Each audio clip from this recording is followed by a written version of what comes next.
बोल बम बम बोल बम बम बोल बम बम बोल बम बोल बम बम बोल बम बम बोल बम बम बोल बम।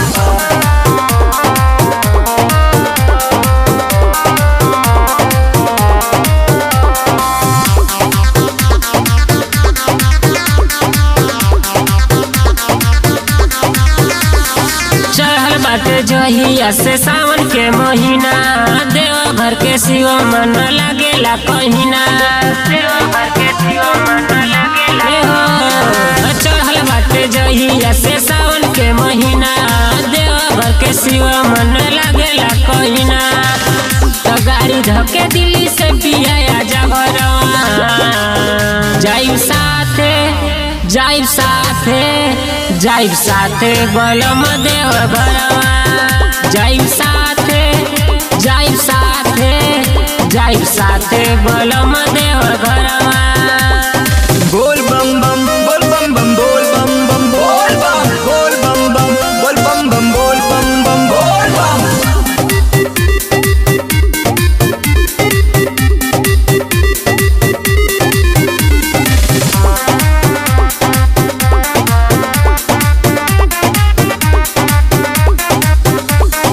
पहिर के गेरुआ रंग के साड़ी, कानी पे कांवर उठाई बहो, कानी पे कांवर उठाई बहो। सुइया पहड़िया चढ़ बलमुआ, कदम ना पीछे हटाई बहो।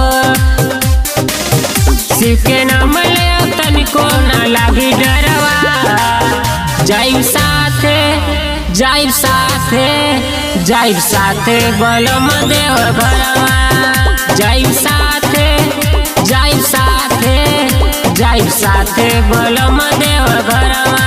बोल बम बम बोल बम बम बोल बम बम बोल बम बोल बम बम बोल बम बम बोल बम बम बोल बम।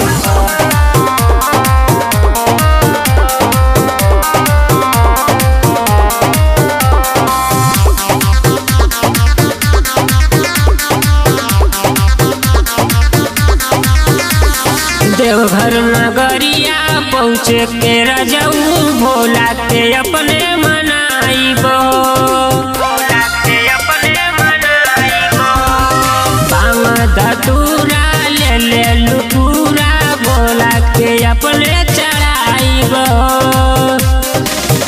उत्तम सुनील पैरई हमें पतहरवा, जाइब साथे जाइब साथे जाइब साथे बलम देवघरवा, जाइब साथे जाइब साथे जाइब साथे बलम देवघरवा।